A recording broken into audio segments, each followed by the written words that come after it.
मेरे खुद सुना है, अल्हम्दुलिल्लाह आज तक मेरा परिवार बैठा हुआ है, कोई बता नहीं सकता कि मौलाना शराब किसी डांस की महफिल में कहीं खड़ा हुआ नजर आया हो। बचपन से आज तक मेरे किसी महफिल में, ये सब मेरे परिवार के लोग बैठे हुए, कभी किसी डांस की महफिल में मैंने आज तक शिरकत नहीं की है।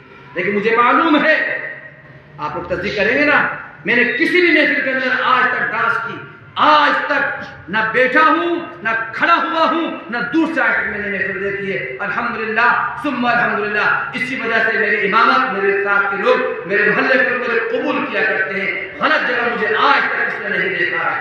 लेकिन मेरे भाइयों, जो 500 रुपए कमाता है, 1000 रुपए लुटा देता है, ये हराम है, ये हराम है, ये हराम है।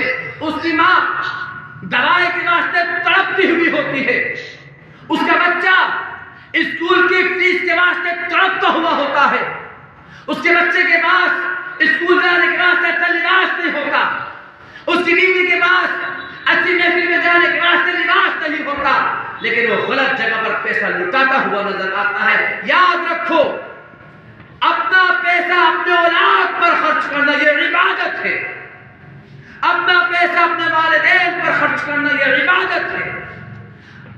मस्जिद में पैसा देने से नेकी मिलेगी, सवाब मिलेगा, न देने से हिसाब नहीं होगा। अगर आपने मस्जिद में पैसा न दिया कोई हिसाब नहीं होगा, लेकिन अगर आपने औलाद पर खर्च नहीं किया दुनिया में भी हिसाब होगा, मैदान महशर में हिसाब। आपकी दौलत चाहे वो एक कूजे में हो, चाहे वो एक रुमाल में हो या समंदर भर हो, जितनी आप कमाते हो उस कमाई में से आपके वालिदैन का हक भी है। चाहे आप 500 कमाते हो, उन 500 में वालिदैन का हक है। 5 लाख कमाते हो, 5 लाख में वालिदैन का हक है। अगर आपने हक अदा नहीं किया उसका हिसाब आपसे होगा। इन तमाम नशिस्तों के बाद फिर सेहरा बनना शुरू होता है हमारे यहाँ, और सेहरे के बाद फिर एक गिरादत ढोल की शुरू हो जाती है। चलिए, कुछ लोगों ने इसको गलत नहीं कहा है, लेकिन उसके बाद जब निकाह होता है, अब जब जितनी देर में निकाह होगा, 10 मिनट, 12 मिनट, 15 मिनट, शायद से बड़े कोई नशिस्त निकाह की नहीं हुआ करती। तो अगर काजी जी ने भूले से ये महफिल थोड़ी सारी बढ़ा दी तो लोग उन पर तंज और बुराई शुरू कर देते हैं। मियाँ निकाह में बड़ी लंबी दुआ कर दी, निकाह में बड़ी लंबी तकरीर कर दी, निकाह बड़े लंबा चौड़ा पढ़ा दिया। और बसा आप तो बाद लोग मुझसे कहते हैं, मुना सस्ता वाला निकाह पढ़ा, जल्दी वाला निकाह पढ़ा देना। जल्दी वाला निकाह कौन सा होता है? आधा कलमा पढ़ाया जाए, आधा इजाबत कबूल कराया जाए, आधी बात कही जाए, पूरी महफिल के 15 से 20 दिन के प्रोग्राम में जो 5-10 मिनट की महफिल है, ए मुसलमानों, तुम्हें वो भी अब कबूल नहीं होती। चाहते हो ये महफिल में खत्म हो जाए, चाहते हो ये महफिल में नशीद खत्म हो जाए, याद रखो निकाह सबसे बाअज़मत महफिल है, निकाह सबसे बाअज़मत किरदार की महफिल है। चूंकि सबसे पहला निकाह इस कायनात के सबसे पहले बशर का हुआ था। सबसे पहला निकाह रब्बे काबा ने सय्यदना हजरत आदम अला नबीना व अलैहि सलात व सलाम का कराया। यानी उस वक्त न बैतुल्लाह शरीफ था, न उसका तवाफ था, उस वक्त न नमाज फर्ज थी, न नमाजी थे, उस वक्त न हज था, उस वक्त न ज़कात थी, उस वक्त कुछ न था। उस वक्त रब्बे जुल जलाल ने इस निकाह की महफिल को कराया था। कितनी मुक़द्दस ये महफिल है, कितनी मुअत्तर ये महफिल होगी। कमोबेश 1 लाख या 2,24,000 अंबिया अलैहिस्सलाम आए, अलावा ईसा के सारे अंबिया का निकाह हुआ। ईसा अलैहिस्सलाम के अलावा सारे अंबिया का निकाह हुआ है। अल्लाह ने हर नबी का निकाह कराया।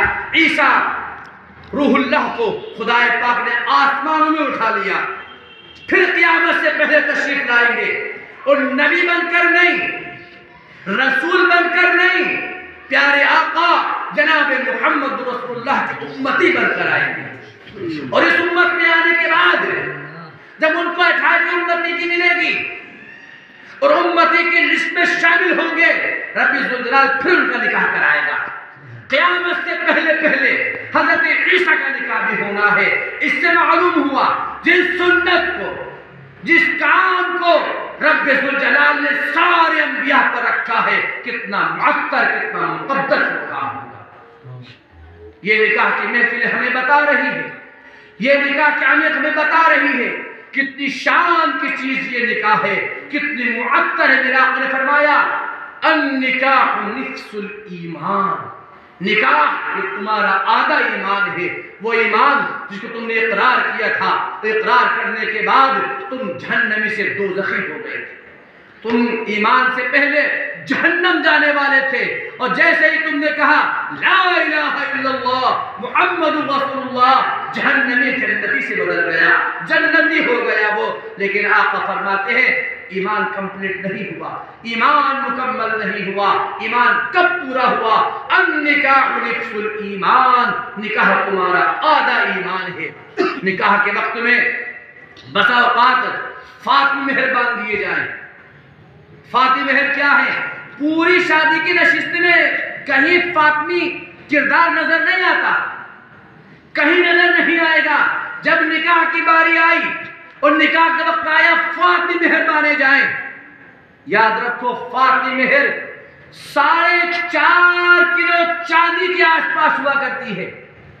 4 किलो 600 ग्राम चांदी के आसपास है। उसकी कीमत आज के जमाने में तकरीबन 2 लाख के आसपास बनेगी।